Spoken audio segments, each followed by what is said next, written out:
It's high performance. Can I make a?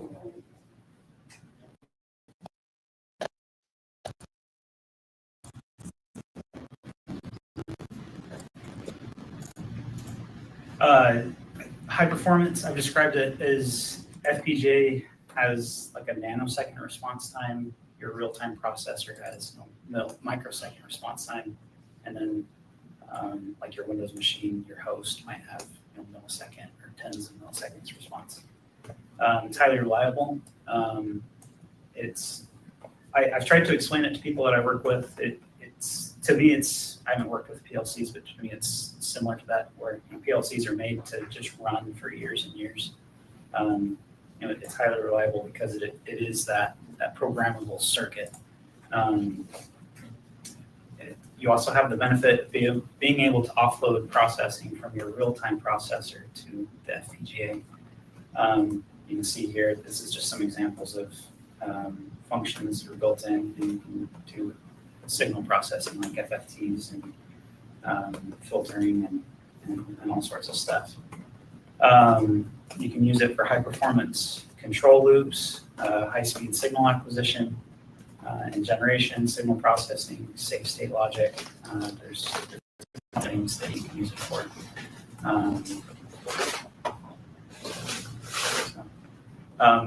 Just an example of some of the ways that I've used it is I've used it for rocket engine test stands. So when we have red lines of pressure or temperature, we want to be able to shut off the engine quickly. And so that type of logic will reside on the FPGA. And then also I've done some control of stepper motors, so generating the high-speed pulses and stuff. So NI uses FPGAs in their C-RIOs. So if you've worked with these before, also in Pixie chassis here in the middle, and then SB RIOs, which are like for embedded applications. These two boards up here, these are both SB RIOs. These are their NI's like dev boards. So this is their older one. And then this is the newer one. Unfortunately, we can ask Rich when he gets here, but they don't have a dev unit anymore that they sell. You can still get these on eBay, which if you want to dabble in it, that would be a good route. They're a little bit expensive, but you can get this one. There's several on eBay right now for $500, which is funny because that's how much NI used to sell them for. That's a great way if you do want to experiment with it, then you can get those because they have inputs that you can play with and stuff. Any questions so far? Any applications that you guys have used LabVIEW FPGA for? Can I ask you a question about the SB RIO? Yeah. What kinds of interfaces can you get with that without going through the CDAC? Like, for instance, does it do Ethernet? Does it do? Yeah. Okay. So, for example, let's just pull this one. So, like, this one has.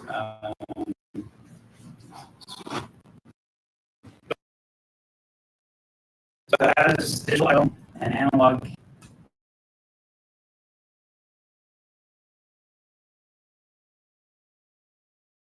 And yeah. So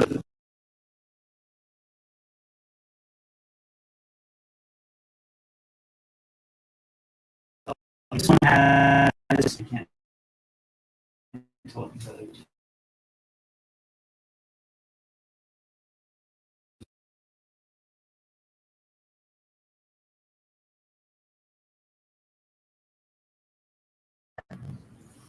That's SPI. Yeah. But yeah, and then they have all these C modules. So they're pretty powerful. If you're doing like a true embedded system. Any other questions? Any other applications that you guys are using them for?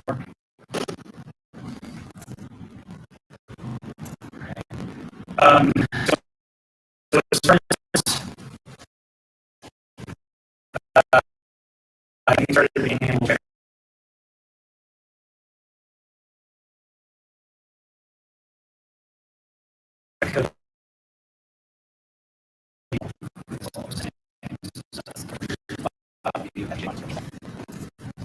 so it's very similar to just programming in regular LabVIEW. Some things that are different to be aware of. There's no double data type. Fixed point data type is preferred, which is probably not smart enough to design that, but it's you can select. You can like choose, the degree of precision. The degree of precision, exactly. Yeah. So That's off by one. yeah, so you can make it as small as you need to, and if you don't need as much precision, you can also use a single if need be. Generally, when you have a control for that, it's just runs. Because you have to change this circuit. It's part of the system. There is no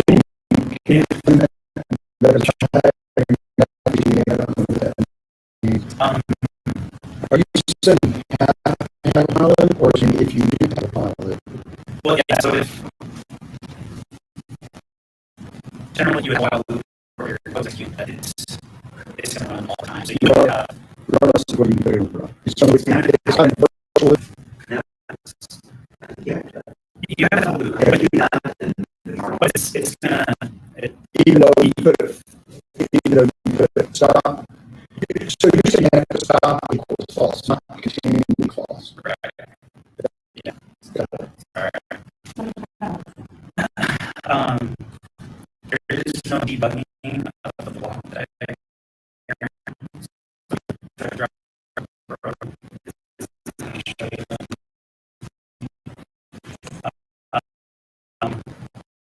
So you want to add your one on what it has. The arrays that you use have to be fixed in size. So if you have like a front panel indicator that's an array, it needs to be fixed. Because there's no dynamic allocation, because it's not software, it's hardware. It needs to be,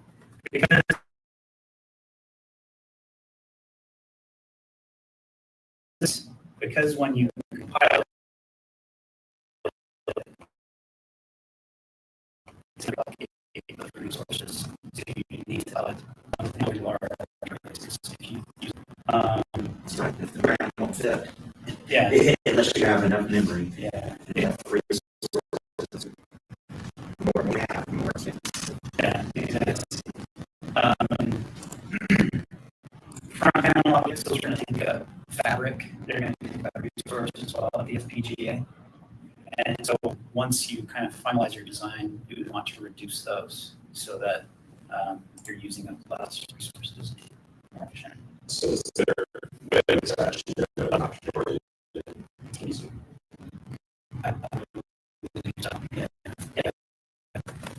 So something can do like indexing.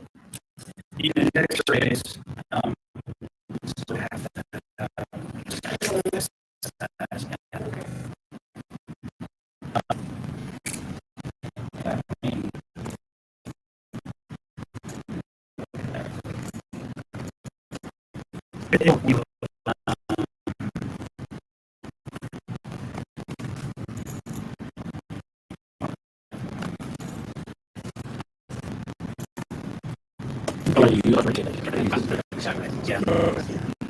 so you see it's missing some stuff for array, so it will tell you what you can and can't use. You just might go looking for something. Wonder where it's at and realize.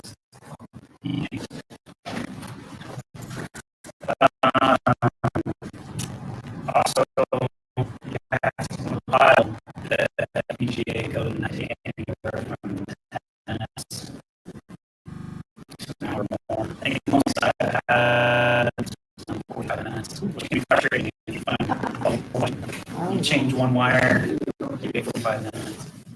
So that's something to be mindful of.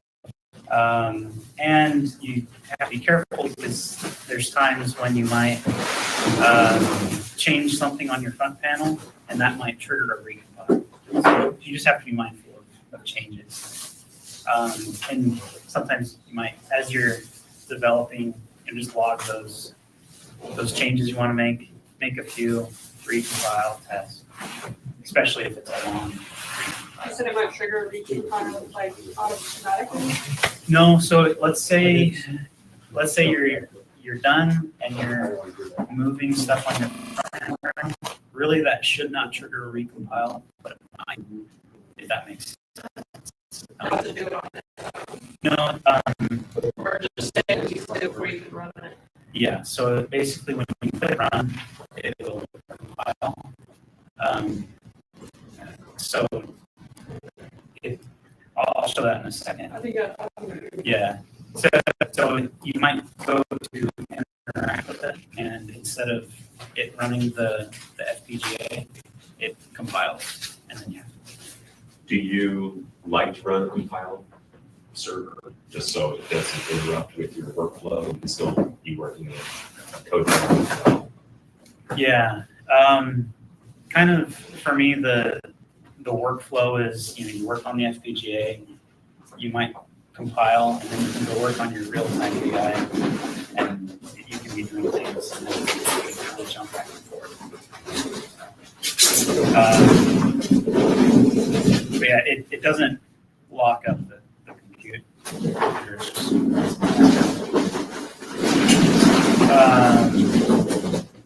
If you are a heavy user, or there are compile servers where you can pay for a subscription and it goes to a server and it's a little bit faster. I've never used that, but that is an option. Does LabVIEW built-in compiler, does it use one core or multiple, or? I'm not sure. Yeah. I think it's Singapore. I think Bravado. Yeah. And I think that's partly just because of the nature of compiling an FPGA, because Yeah. it has to do it in iterations. So you can't necessarily parallelize that process. We want to pause to.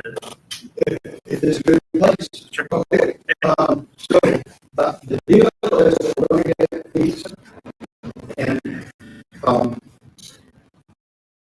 this is all the way from your keynote, just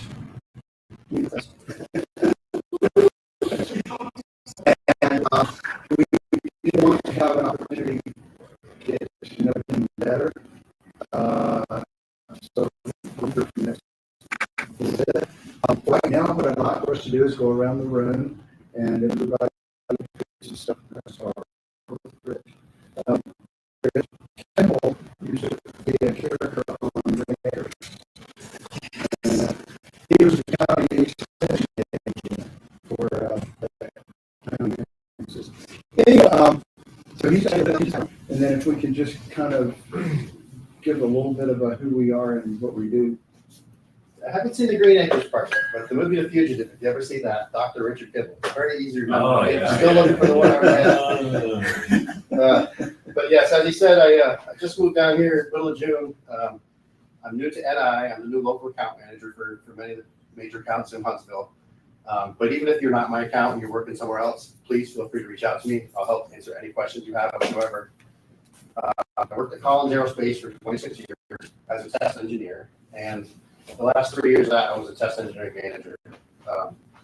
Needed to change, wanted to change both location and very different than what I was doing back in the day. I had it all. So, and haven't always worked with equipment required at Collins where we were before using it. I just applied because it's a good reason. It was good at the time. All the areas and one of the major accounts of the Army, so that's really good for me. But it's very as far as definitely, and I got a very culture number. It was greatly for and low atmosphere is really good.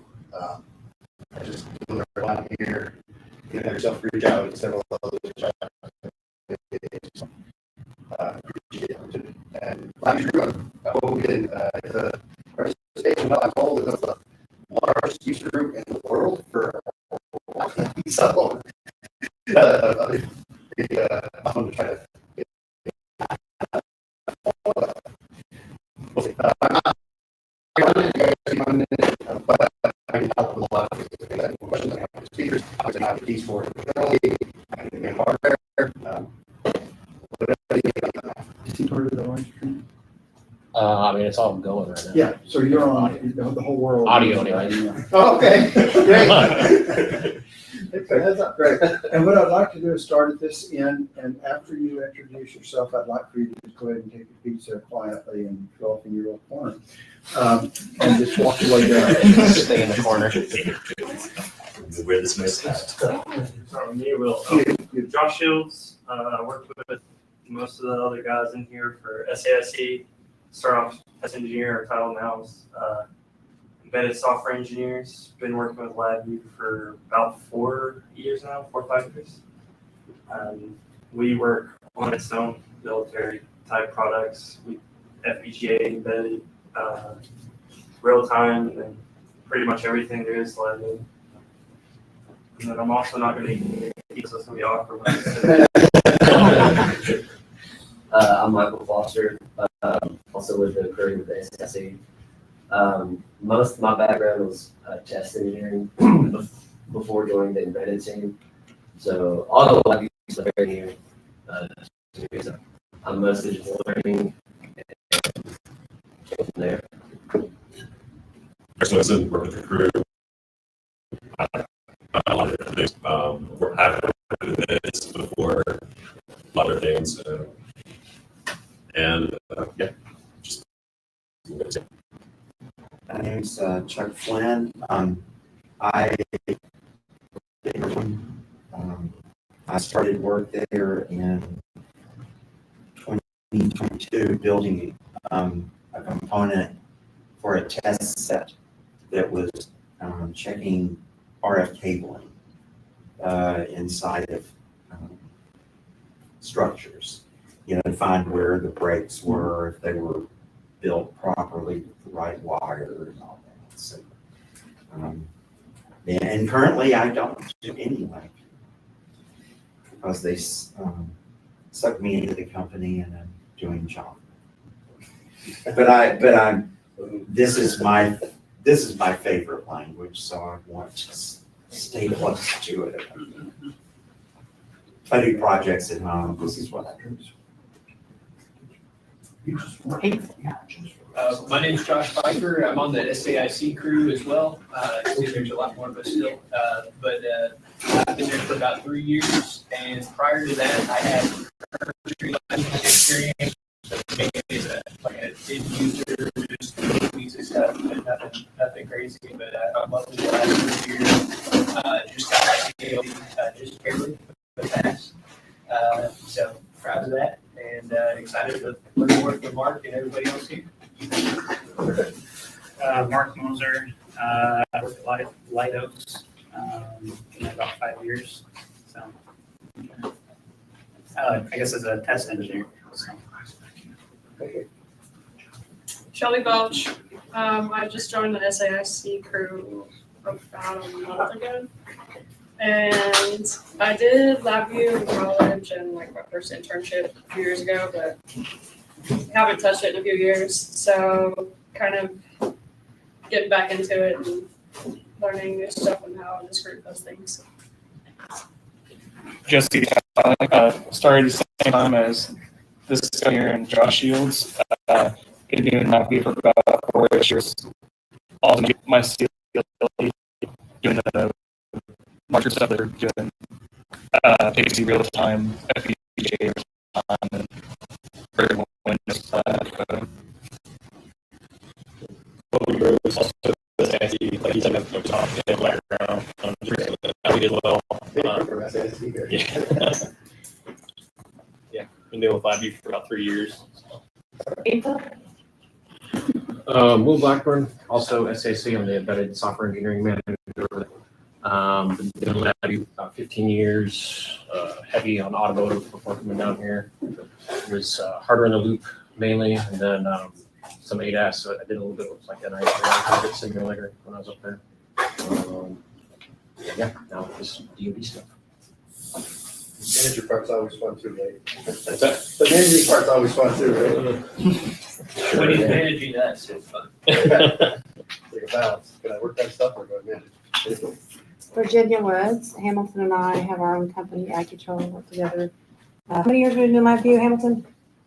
We've been hanging around LabVIEW since Doug Freeman came to town. It's been a long time. 1995, so. It's been a long time, so I couldn't guess the year.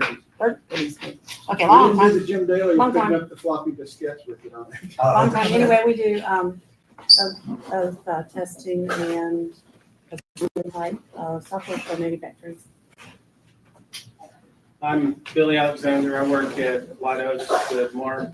A lot of electrical, a lot of programming. I guess I started with NI in 2000.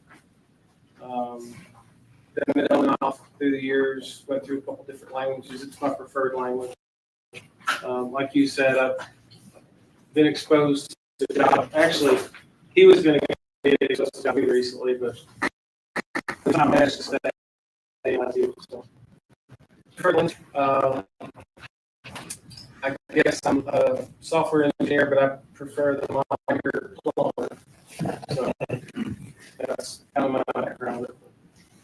I have my own startup company, also a LabVIEW consultant, and I've been programming with LabVIEW for the year, probably about 20 months off and on. But in terms of great expertise, I really experimented with propulsion testing over the years.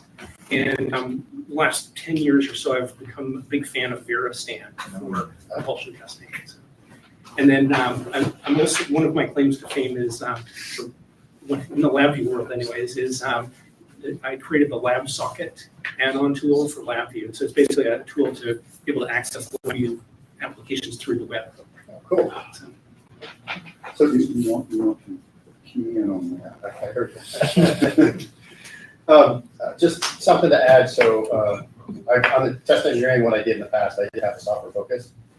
And I had previously had a certified LabVIEW architect. I let it expire because I was in and out for the military and I never renewed it. But I do strongly recommend the training courses, the online training courses. For Leidos, we're working to get you guys an enterprise agreement. That's some discussions. I'll be at the meeting. Okay. And I've probably got 3 emails in with you. Okay. Come to the meetings and keep your points up so you don't have to retake tests, right? Yeah, once you get certified, right, keep your points. But yeah, taking those online training courses and the certification, I strongly recommend it. It's a great resume builder when you're shopping around for jobs or just to have on your resume. But thanks, appreciate you being here. Do they still do the training membership? Training membership. Yeah, that's how I started. They had like a training membership, paid $6,000 or whatever, and then you can take whatever in-person classes.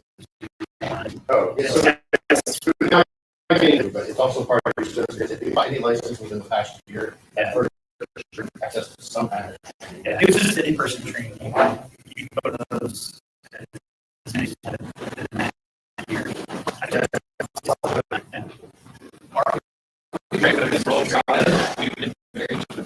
think that's the way. You have. They've had lots of in-person training with.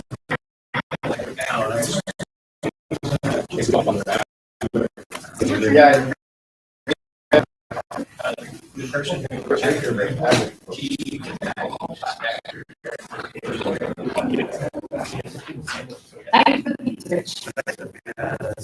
Yes, thank you.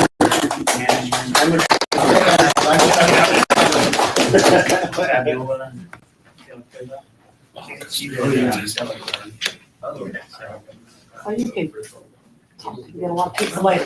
Just gonna play a meat. All right, you going back? You can have it if you spit it out. Good, bro. Smell. Rich, thank you for getting me the CDs. Did it work or not there yet? I just got a CD drive today. I could have handed you a drive with it. You didn't tell me that. I had one.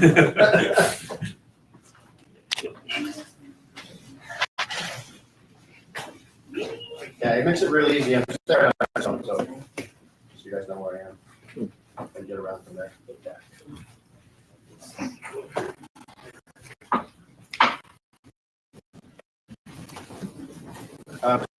Some of the groups, if anybody wants to do lunch and learns and that type of thing, I did just get a good application engineer assigned. So we can do the, once a month, if not twice. And it's all lesson learners, you guys out there, you want to answer the police or something. We'll be back to you.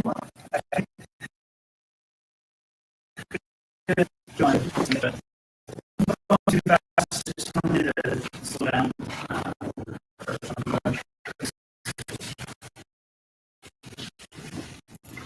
Okay. So, to a so every time you press the button, it increments and it just does a binary count. Up here, you can see the current count. So pretty simple. This is just running on Windows. You can see it here. So I'm going to show you how you would go about moving this over to FPGA. Often, if I have like logic things I'm thinking through, I'll do it in just a regular VI first, make sure my logic is doing what I think it's doing, and then I'll move it to the FPGA to try to avoid all those files. Yeah.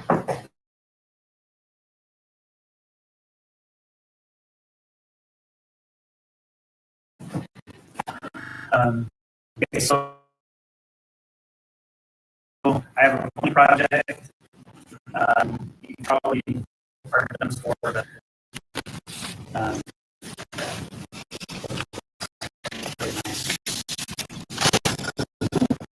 there's my board attached.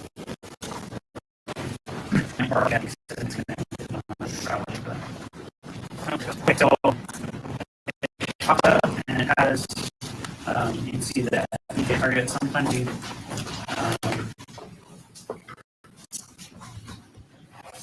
and it has all the IF listed. So what we're going to do is we'll just right click that and create a new VI. And then I'm going to just copy this whole thing over to the FPGA log. I'm going to change this button to a constant.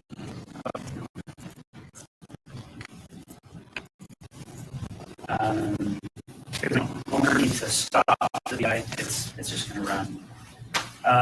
Next thing I need to do is I need to replace, I'm going to replace this with a button, and I'm going to replace the indicators with LEDs. So it just says on the board which button it is. So it's DIO 12 is what I'm going to use for the button. So if I come over to the project, I'm just going to drag this over. And this is called a FPGA IO node. And this is how you access the IO. This is how you would access the analog or digital, whatever it is. Let's say I had more than one push button. Just drag it down. It'll add how many IO you want to do. And if you need to reassign it, you click it, and then you go to whatever port or signal you want to use. You can annex analog and digital on the same IO. I might not be fresh on this, but if especially if it's like it should go into digital IO. It should write all of those. I think they're in the same IO node. If they're on separate IO nodes, it may not necessarily do that. I mean, you may need to look into that, but and then you can this kind of lavender color. That's the color for the fixed point data type.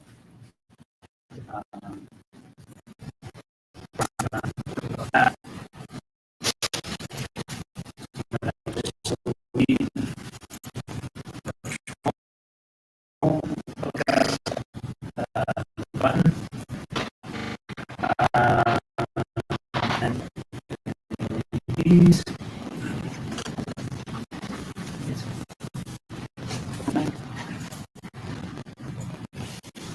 Over. And those indicators.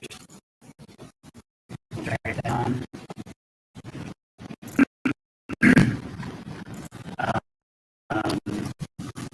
Actually, before I do that, so right now these are outputs. You can see that was read. So I'm going to right click it and I'm going to change it to write. So now we're going to write to that digital output. And because I did it before I drag it down, I think it will go to the rest of them. I won't have to reassign each of them. So then I'll do that.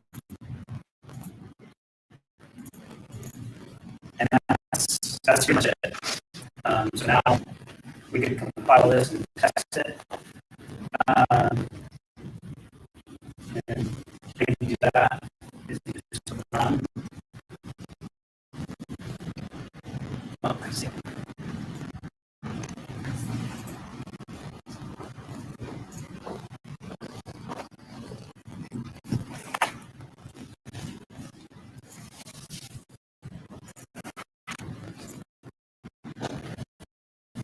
And then it's going to pop up with this file server. I'm using a local file server. So this is the service NI where you can use their servers to compile. You can also set up a local network cluster. And we'll start doing stuff. Question for you. Yeah. Distracted so I can catch. All hardware in the project. The everything you selected for. Yeah. So Yeah. so yes. Earlier, let me show you another example. So if I just create another empty project, if I create new targets and devices and then go to new rather than existing, and then if I go to single board Rio, my board is a 9636. So if I do that, it does not automatically add the FPGA. Okay. So then I need to click the chassis and then do that. And then yeah.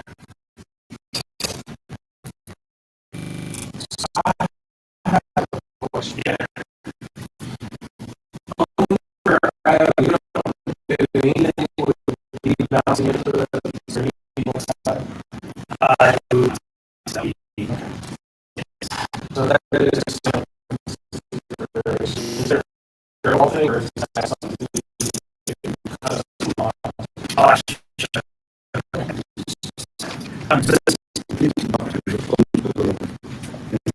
this is those walls. I mean, I'll show you how long it's going for.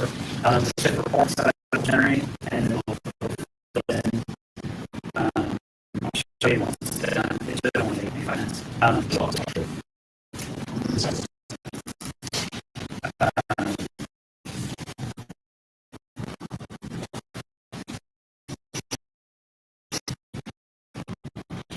Yeah.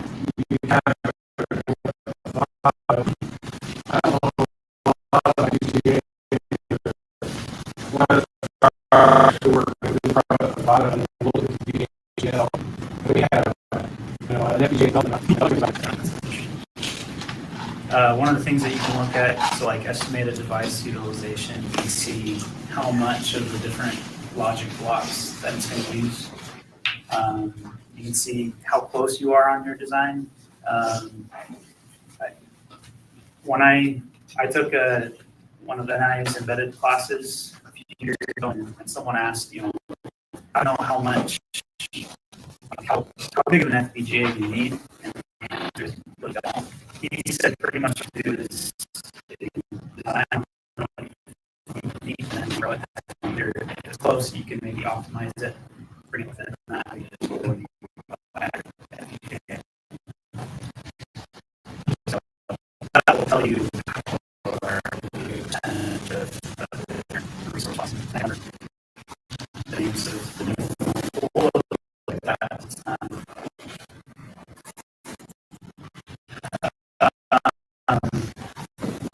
Yeah. So for now, I'm going to come over to like I couldn't show you the different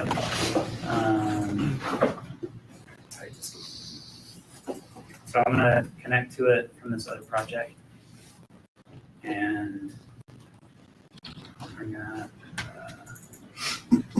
main. Oh, that's not the right one. Okay, so this is the same thing that we did in OS. I added a few other things just so we can look at it. So I have two push buttons here. One of them is going just straight to our counter. The other one is going through the master where it's filtering it. If you're not aware, I remember the first time I saw this in college, it kind of blew my mind. But when you flip a switch or push a button, the electrical contact will bounce. And if it is so fast, it'll catch that and it'll trigger multiple counts. So you'll see the counter go up 3 or 4 or whatever.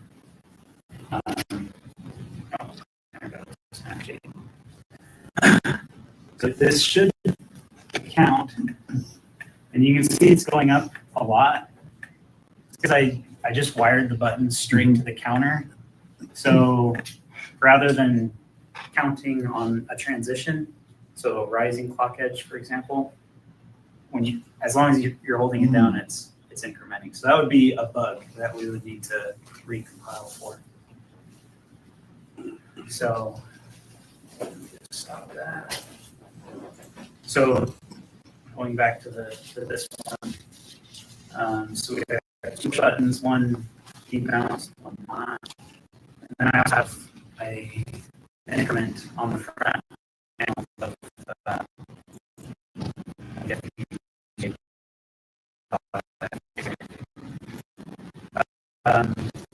this logic here is just looking for rising clock edge. So when current is greater than the previous, it's that clock edge.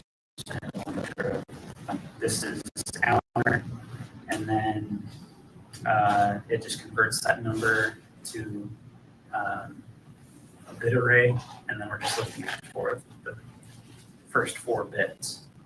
And it feeds that to LEDs, and then I have front panel indicators for those, and as well as the counter. And then this is just a counter that's looking at how fast the loop is iterating. One other thing to be aware of is the timer is not really second percent. FPGA at ticks, which is each tick of the clock. And for most FPGA targets, 9 FPGA targets 40 megahertz. So that's what this timer is looking at.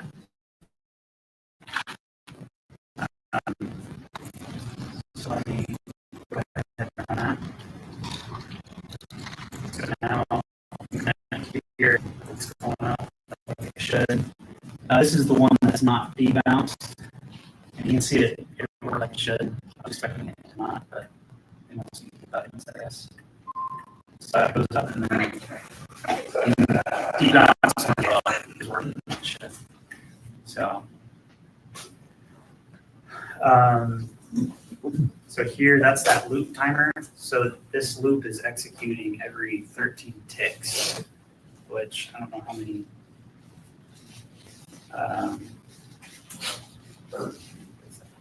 300 nanoseconds. Yeah.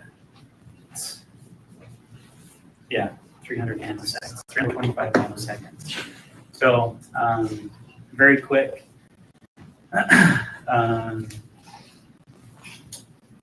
Any questions so far? No.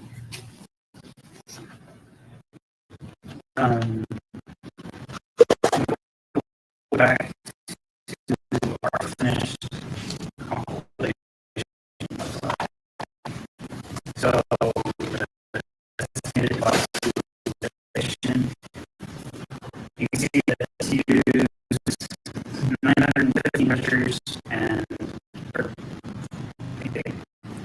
almost sizes like groups of registers and groups of plots. So 115 plots. So you can see that it's really small. This is probably, I'm not sure how best to see is. So, and then it also has this is the final device utilization. If you had a really long file, it would show this as before the final actually utilization. So,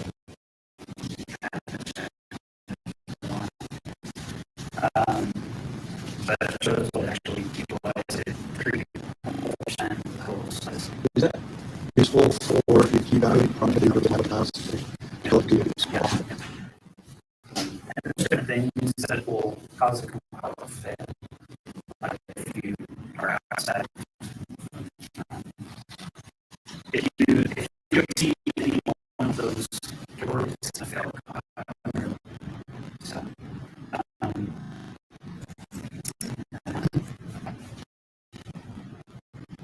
think that's just yeah, absolutely. So, yeah, and you have to remember exactly the timing. That's like it's really increased, but if you have really accurate, but it's not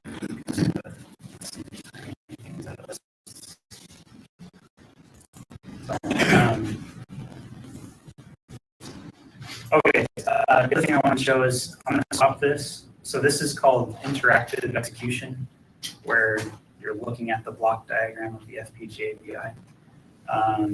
You can, so like if we come over here and oh, it should work. we stopped it, so it's not running. It should keep running. Oh. Is it going to deploy to the FPGA, or what's it compiled from it, right? Maybe that's what it is. I might need to deploy it. Yeah.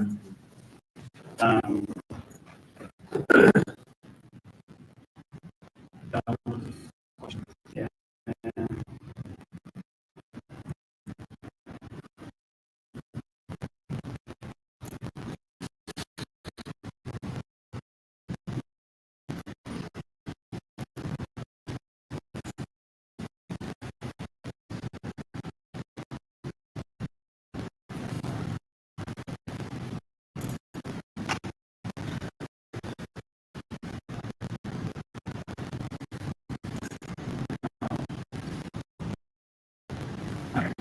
Hit it earlier. Okay, yeah. Yeah, I see.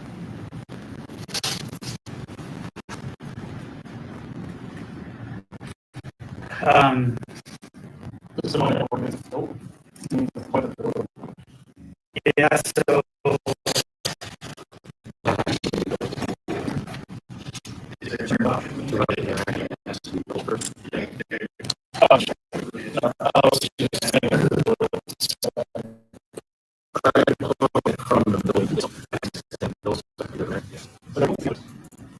They have Flash. maybe down low.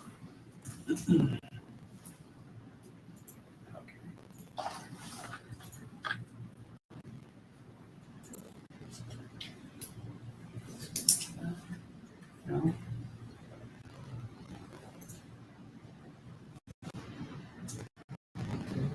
All right.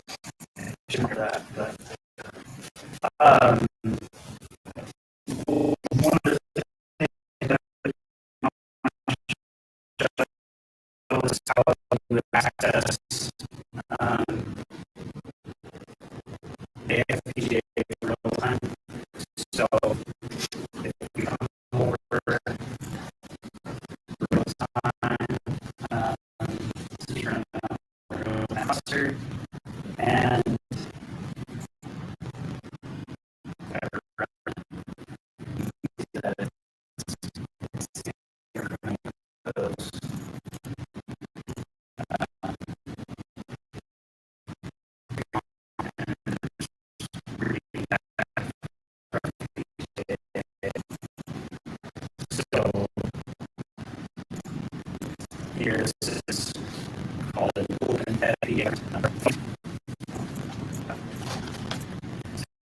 you're, that's the, we're gonna have it run the PI,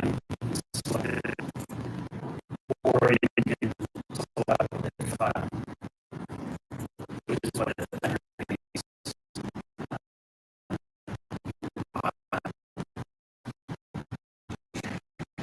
so,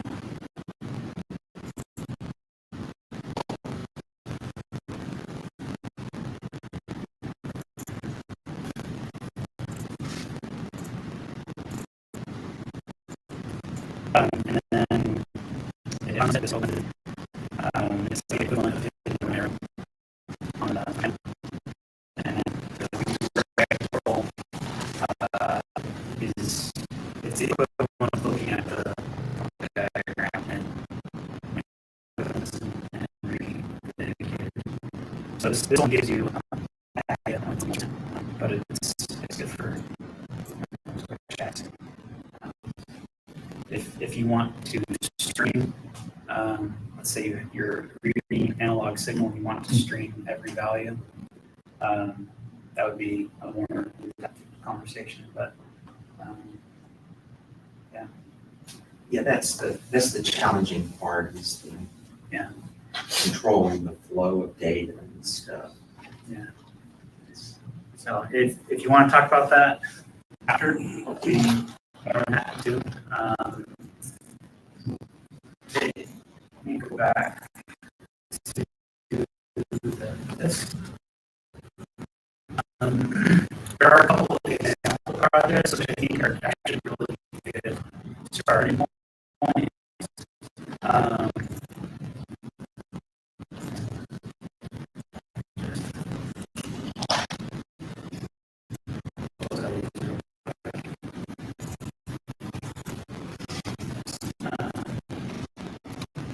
So when you create the design projects, these not perfect, but they're really good start points as far as how to think about embedded systems and application. So we'll look at the format acquisition logging.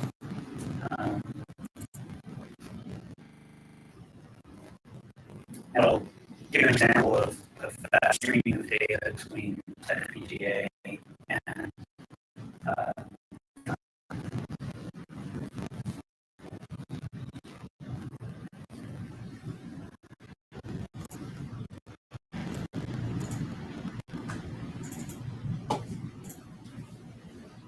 so here you have those IO nodes, groups it together, and then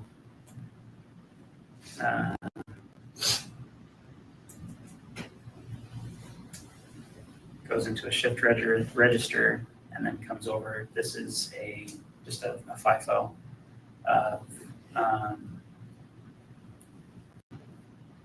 It uses what's called a DMA transfer, direct memory access, that real-time and the FPGA both have access to and are able to communicate. So, puzzle one thing. Yeah. This is FPGA. Yeah. And this thing called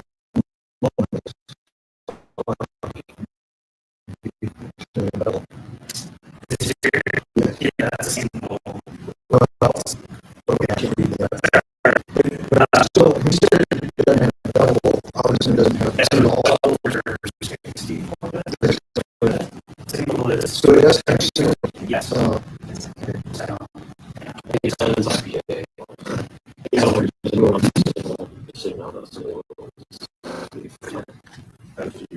yes.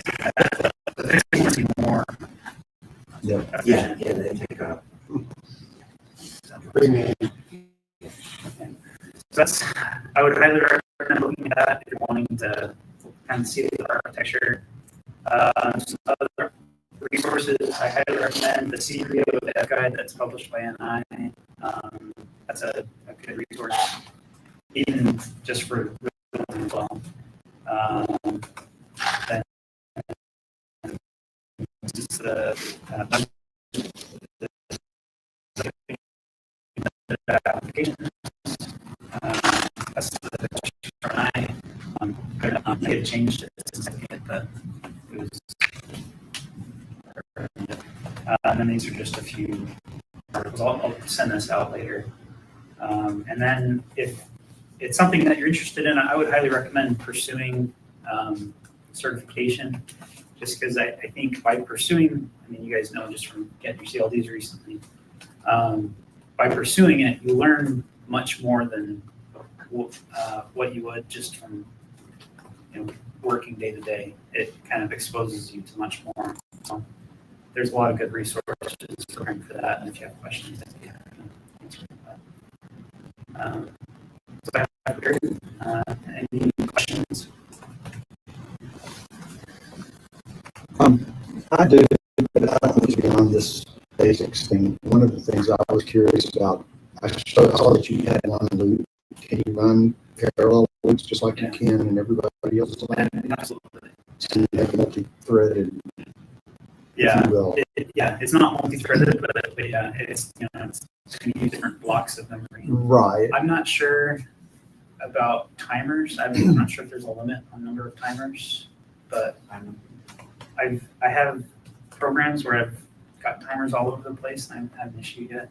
I think there are bugaboos where like you might accidentally use like the same named timer in 2 different places, and that yields interesting results. So you have to make sure that they're like unique instances. But yeah, you can use parallel. I believe like local variables, that's like not necessarily a recommended practice in regular LabVIEW and FPGA. It's basically a wire. So if you have a local variable in one loop and then another, it's saying drawbacks is. So I believe it's just a wire connecting.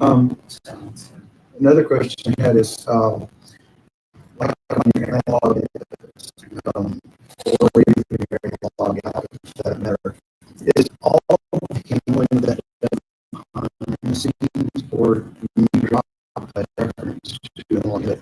Are you adding compute at that point, or is that? It's going to be limited by the sampling frequency of the analog channel. So like you just if you're using FPGA, can't go faster than Right. I'm just wondering from an execution standpoint, when you do the analog input, are all these associated with the process of that? Is that being done every scan of the FPGA, or is it only being reference? Certainly,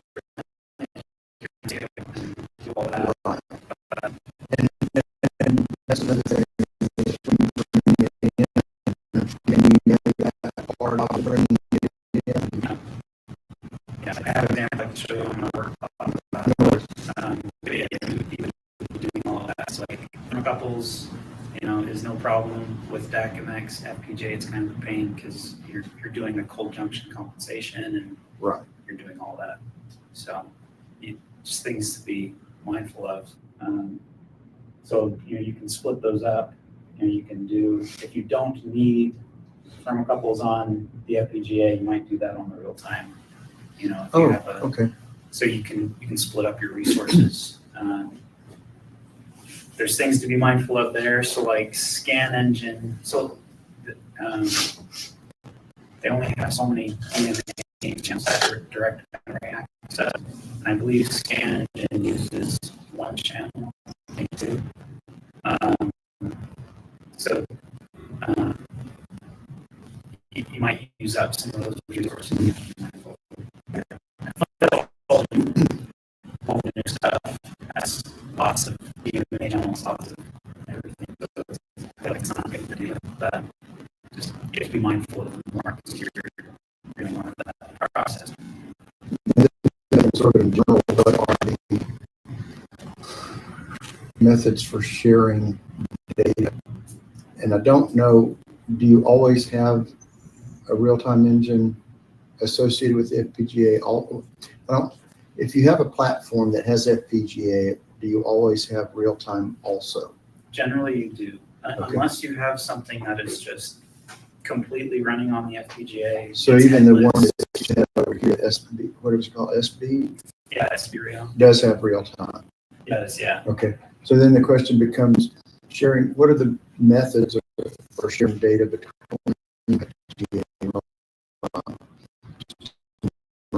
Yeah.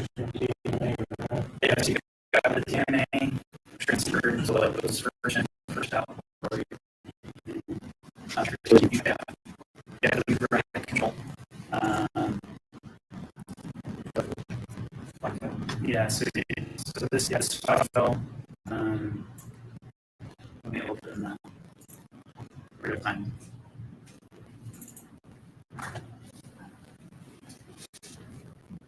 So, like for example, FPGA monitoring, that's gonna use read controls. So right here, that's accessing stuff that's on the FPGA block diagram front panel.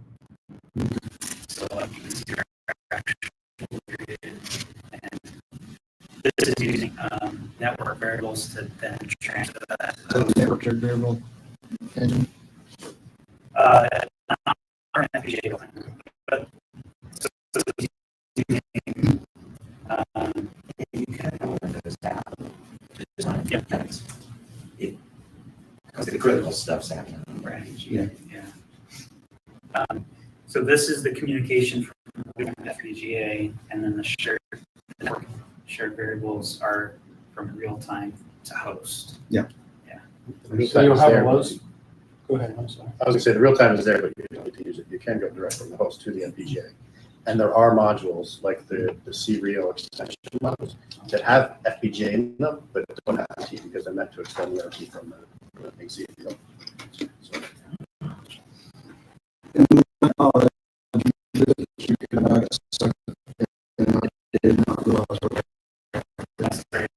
I didn't want to steal time away from anybody else asking questions. There's a full flow of execution.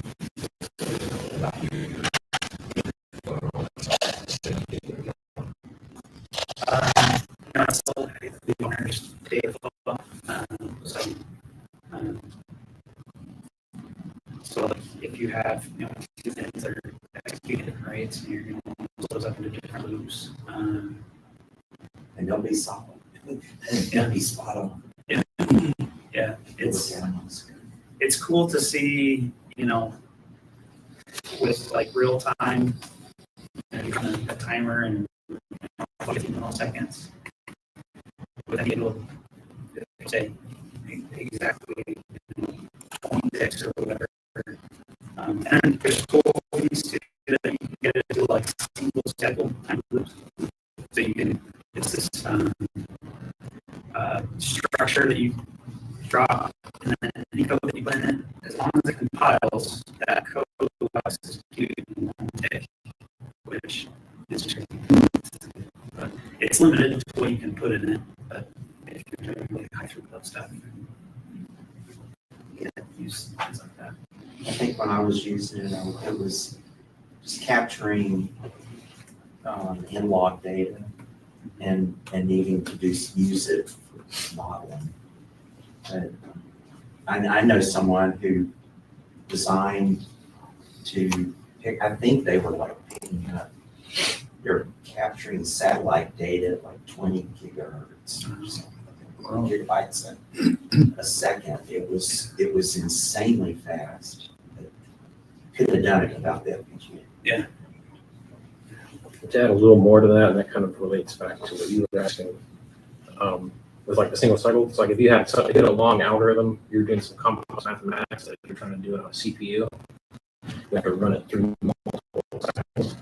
And FPGA, you have to remember you're talking about basically making hardware and software. So in a single cycle loop, it basically compiles down into a single, basically electrical pathway. It's a different class on the whole algorithm. And what you're talking about as far as add something as a takeaway for future purposes, in most cases, no, because Mark says not even they're threaded in this case. I mean, you could have well under the parallel process. Right at the same time. So you need to try to design that way to take advantage of parallelism. There's a little bit of that as far as thinking about it differently than real time or PC. Try not to string things sequentially together. Well, I mean, sometimes you can, but you have to think about it a little bit differently. Yeah. For optimization purposes. Yeah. You definitely have to think about things you normally Yeah. don't, because it's very unique. So like the high performance FPGA that has things that you can do to optimize and stuff, and it's unique. It's something that you're not going to do anywhere in real time. Is there any particular mathematical things that you should consider should do something a different way? Or does it matter? Like if you're going to, let's say you're in a processor and I'm sure you're avoid having the full line. Yeah, so I know that there might be like a series of my list operations that are more expensive. So like a is expensive. Yeah. So if you can do like a bit shift or something like that, if you're dividing by 2. I think like the remainder quotient, VI, I think that's expensive. Well, that makes sense. Yeah. So there's things that are more expensive than others. And so to get around using that, then you would want to. Or if it's a simple VI and you have lots of resources, you might not care. You might just do one thing that I've done before is there's also, you can have block memory. So like I had a big array and sort of block memory rather than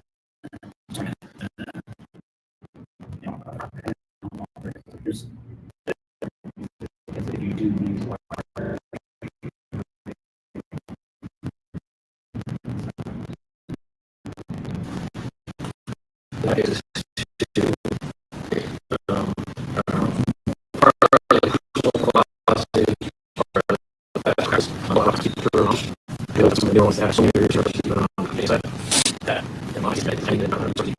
not perfectly optimized way versus trying to think all front and spend a whole day or 2 days thinking about the perfect way to convert things between integers and do things like shifting and all that.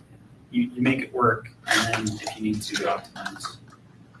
I think one thing you didn't talk about was when you compile, there's different ways, different options for configuring the compile. So like, you have an application that takes like an hour to compile, and I've messed with editing it. I hit where I've missed the timing, so the compilation is failed. And I actually have to sometimes go from like the fastest compile option to really the most optimized to successfully compile. And sometimes it's like a 50-50. I can run the exact same option. Sometimes it'll fit, sometimes it won't. I mean, it's kind of an art at times, and you gotta and learn what you get away with. It's tricky to develop a process for yourself to test your code so that you're not spending all of your time compiling. Because you can easily change one thing, compile, change another thing, compile, spend it all your time compiling. That's right. Yeah, there is a sim mode in LabVIEW, so that like where you're doing the interactive execution, you can simulate a certain amount of the FPGA portion without having to actually compile the bit file. Obviously, it's more limited running it on it. Some of the stuff you can debug that way too. Super powerful. Thank you, Mark.